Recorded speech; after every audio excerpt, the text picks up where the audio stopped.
Hello guys, welcome back to my channel Sai official vlogs.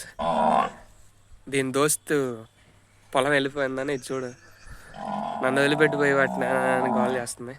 ఈరోజు కొంచెం శనివారం కాబట్టి కొంచెం డివోషనల్ మూమెంట్. మా నాన్న వెంకటేశ్వర స్వామికి పరమ భక్తుడు, అలాగే మాకు కూడా అలవాటు అయిపోయింది. ఇలా శనివారం బొగ్గుల మీద సాంబ్రాణేసి ఇల్లంతా దూపం వేస్తే ఎంత ప్రశాంతంగా ఉంటుందో కదా. శనివారం పూట దూపం వేసే వాళ్ళు ఎవరన్నా ఉంటే కామెంట్ చేయండి. మేము శనివారం అనే కాదు, యాక్చువల్గా పూజ చేసుకుంటే పూజా ఫలితం దక్కాలి అంటే కనుక ఖచ్చితంగా ఇంట్లో సాంబ్రాణి వేయాల్సిందేనంట. అందుకనే నేను కానీ మా తమ్ముడు కానీ మా అమ్మ కానీ ఎవరో ఒకళ్ళు సాంబ్రాణి వేసి దూపం వేస్తూనే ఉంటాము. వేయకుండా అయితే అసలు ఒక ఏ రోజు ఉండము. పూజ చేసామంటే ఆ రోజు సాంబ్రాణి వేయాల్సిందే. సాంబ్రాణి వేయంగానే మా నాన్న నీళ్ళు పెడుతున్నాడు గేదెకి. నాన్న చెప్తున్నానా, బాయిగా చెప్పమంది హాయ్.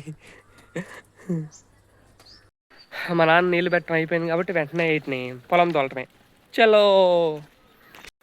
1 2 3 4 ఈ రెండు మాయి, ఈ రెండు స్నేహితులు అని చెప్పాను చూడు ఇందాక. ఆ రెండు ఇయ్యే తోలంగానే మళ్ళీ వెనక్కి వచ్చినాయి. యాక్చువల్గా అయితే ఇవన్నీ ఫ్రెండ్స్, అవి ఇవి మొత్తం ఇదిగో అది ఇదిగో ఇవన్నీ మొత్తం కలిసి ఫ్రెండ్స్. ఒకటిని వదిలిపెట్టి ఒకటి ఉండవు. ఇంకెలా ఉంటుంది రైతుల కష్టాలు. పైన ఏమో వర్షం పడుతుంది. ఈ మే నెలలో కూడా మిరపకాయలు కొన్ని ఉన్నాయి అని కోసుకుంటే మా మామయ్య చూడండి పాపం ఎంత కష్టపడుతున్నాడు. పట్ట ఆల్రెడీ నైటే వేసేసాడు. కాకపోతే మార్నింగ్ కుక్కలు ఏమన్నా చెదరగొట్టినాయా లేదా అని చూసడానికి వచ్చాడు. గేదెల దోలు అయితే ఇప్పుడే నేను ఇంటికి వచ్చాను.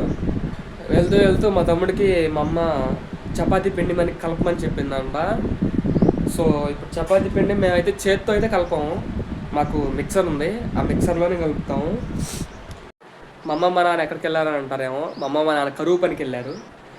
సో ఇప్పుడు ఇదంతా మొత్తం రెడీ చేసి ఉంచాం, ఇప్పుడు కలపటమే. ఇంకా ఇదైతే గిన్నె బౌల్. ఈ బౌల్లో పిండి ఇంతకన్నా ఎక్కువ వేస్తే ఏంటంటే ఇంతకన్నా ఎక్కువ వేస్తే మిక్సీ ఈ గ్రైండర్ కెపాసిటీ అంతే, ఈ మిక్సర్ గ్రైండర్ది. ఇదేమో సాల్ట్, నూనె వేసుకుంటే ఏంటంటే సాఫ్ట్నెస్ వచ్చింది. ఇది మిక్సరు మెయిన్. ఇగో ఇది కింద జారు, మంట మామూలు జారు. ఈ జారుకి ఫిక్స్ చేసుకొని మనం ఈ చపాతీ పిండిని మనం ఎలా కలుపుకోవాలో ఇప్పుడు చూపిస్తాం మీకు. కింద ఒక స్క్రూ లాగా ఉంటుంది. ఈ స్క్రూని మనం జాగ్రత్తగా చూసుకొని ఫిక్స్ చేసుకొని తిప్పుకోవాలి, లేకపోతే ఊడిపోద్ది. ఇదిగో ఇలా ఓడుతుంది, ఫిక్స్ అవ్వలేదు నాక.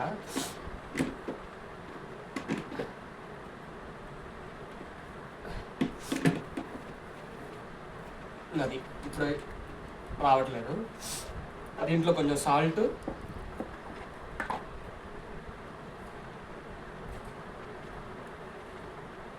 కొంచెం ఆయిల్,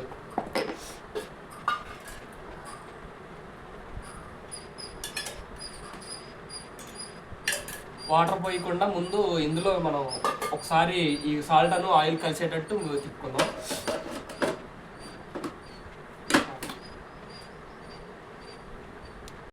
సాల్ట్ అను ఆయిల్ కలిపేసాం. ఇప్పుడు దీనిలో మనం వాటర్ పోసి గట్టిగా కలుపుకోవాలి, ఎందుకంటే ఇది కొంచెం బౌన్స్ అవ్వకుండా ఉంటుంది. ఆన్ చేసుకున్న తర్వాత ఇప్పుడు వాటర్ పోసి యాడ్ చేస్తూ ఉండాలి.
ఇదిగో మన చపాతీ పిండి అయితే రెడీ అయిపోయింది, ఇంక చేసుకోవటమే. ఇంకా